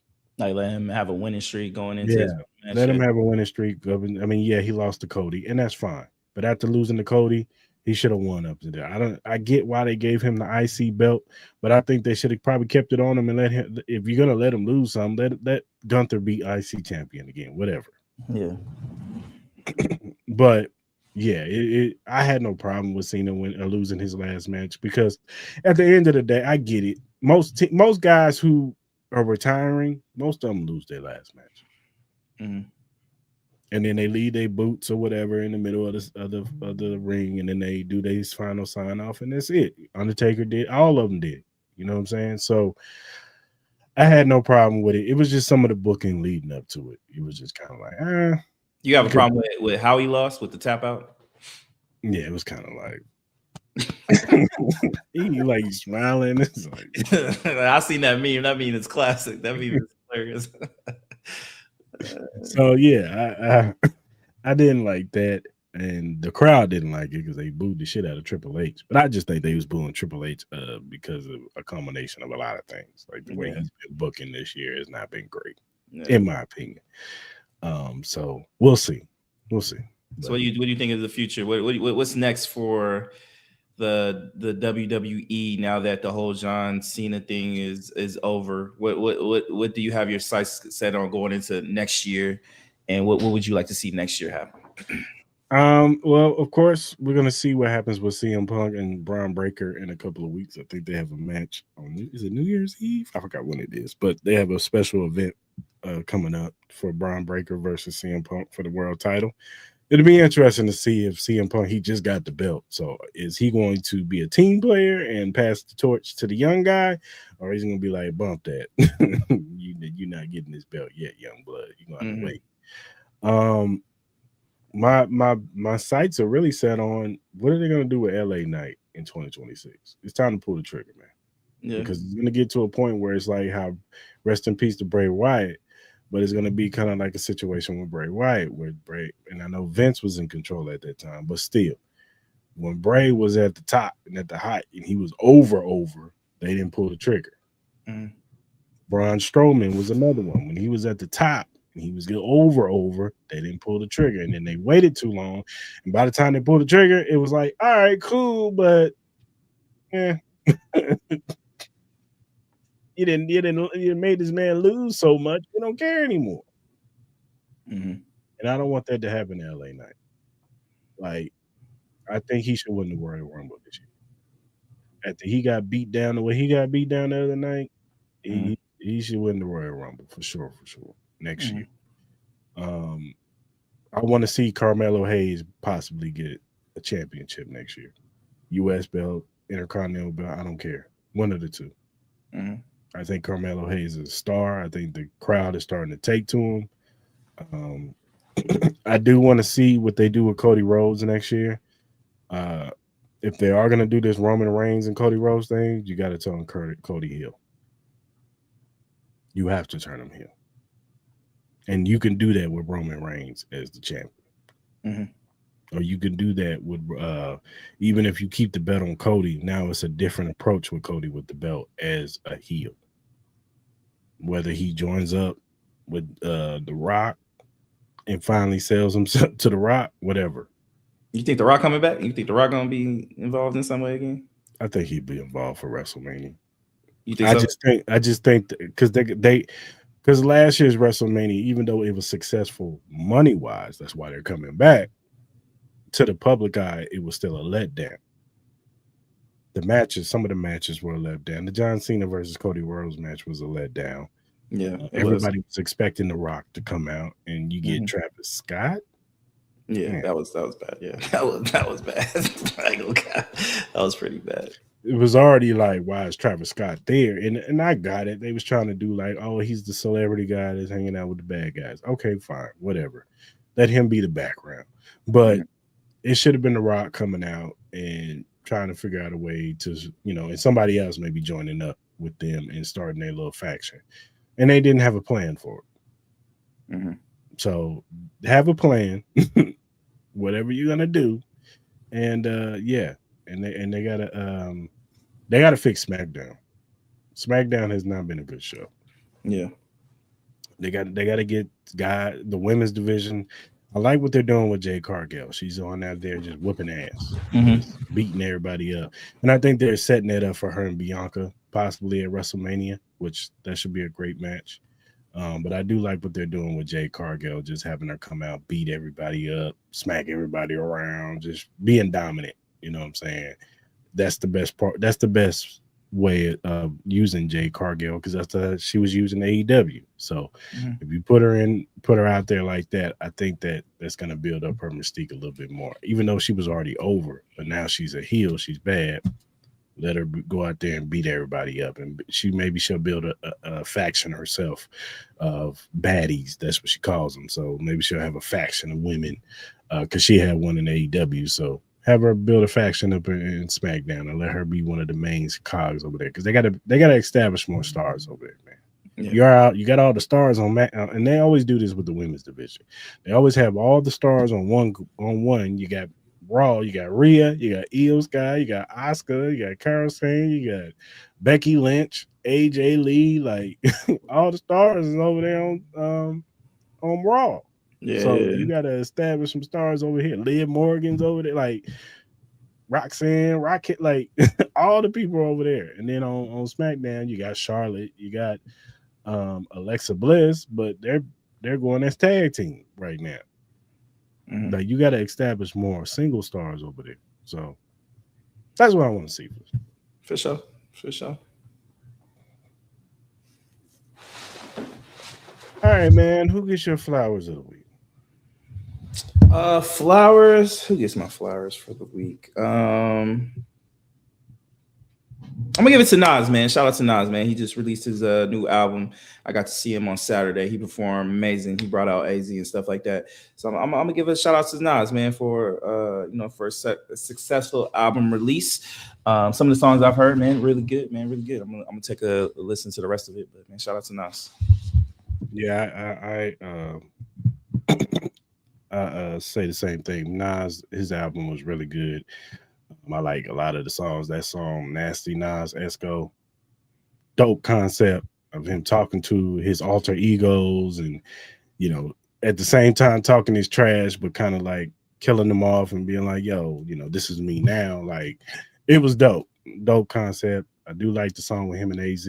Anytime him and AZ get on the track, it's just like, you can go ahead just slot that in as a banker. So, Mm-hmm. but as a whole, it was a good body of work. Him and Primo, they have a good chemistry together. They cut from the same cloth. So, shout out to that album for sure. For sure. Yeah. But I know I gave my props to this show last week, but I got to do it again. I got to give it to the directors and the creator and the writer, Adam Pachetti.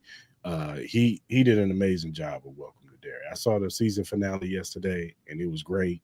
I gotta watch it. I gotta watch it. It was a great show. I'm excited for season two. They already showed the plans for season 2 and 3. They're going to go backwards on both of them episodes or both of those seasons.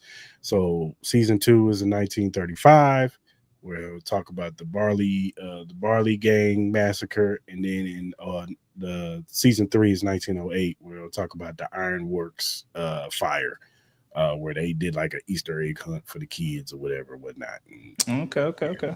So it's and when you watch the series, you'll understand why they're going back. That's why I say you'll understand it, because it's like, why they going backwards? When you think they would try to go forward or something, but nah, it makes all sense once you watch it. For sure, I'm gonna finish watching it today. So yeah, they did a great job. So yeah, they that gets my.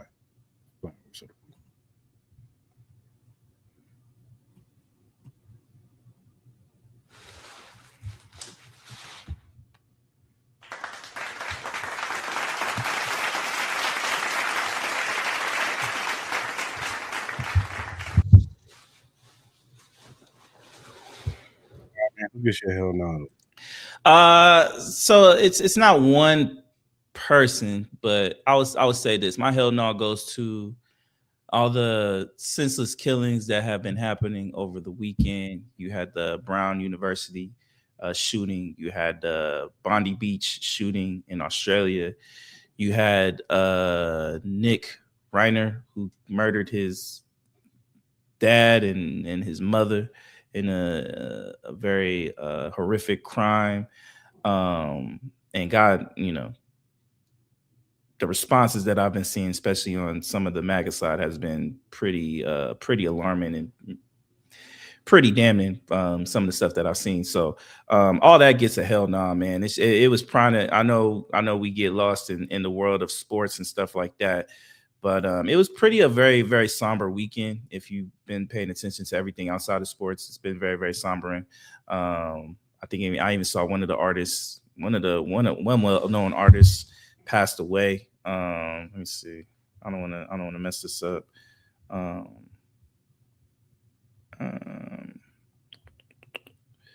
me see.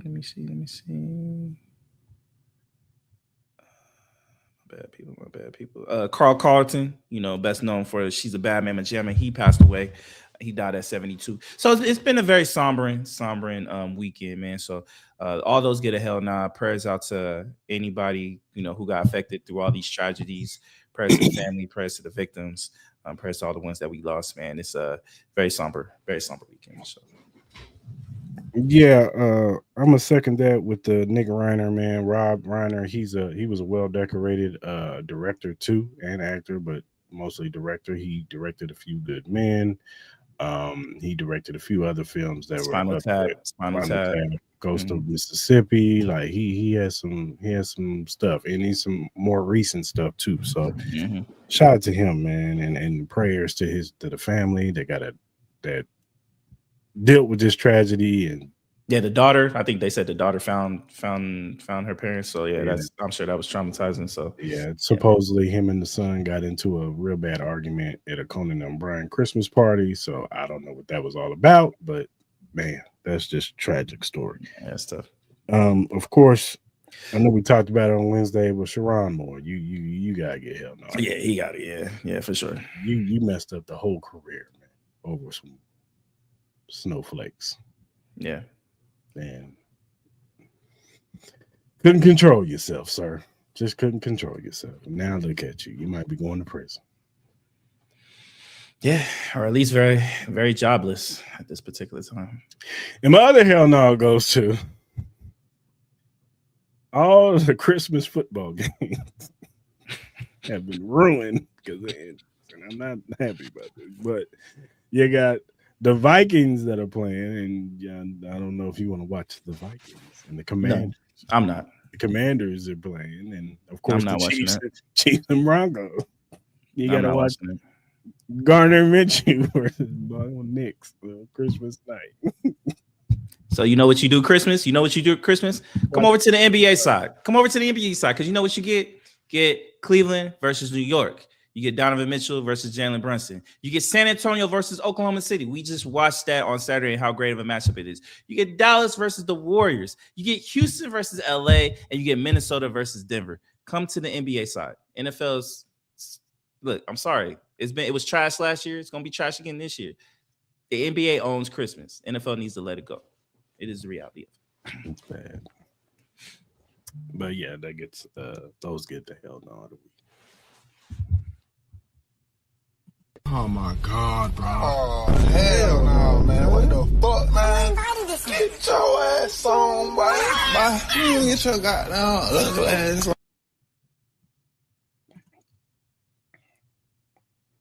All right, man. You got anything else? Nah, man. I don't have anything else, man.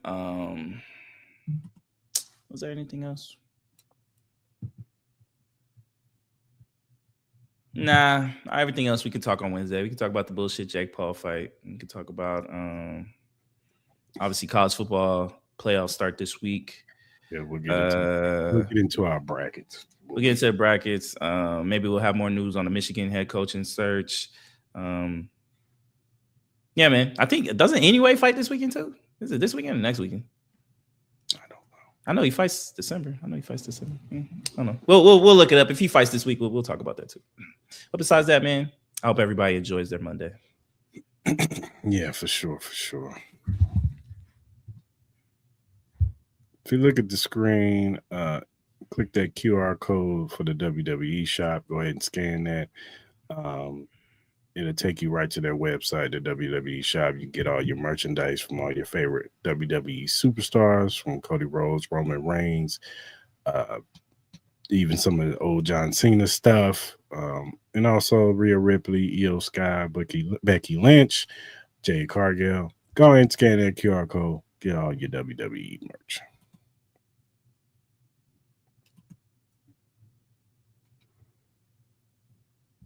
If you want to donate to the Cris Style Mal podcast, you can donate to our Cash App, Cris Mal Podcast. We'll appreciate whatever you do, donate to us.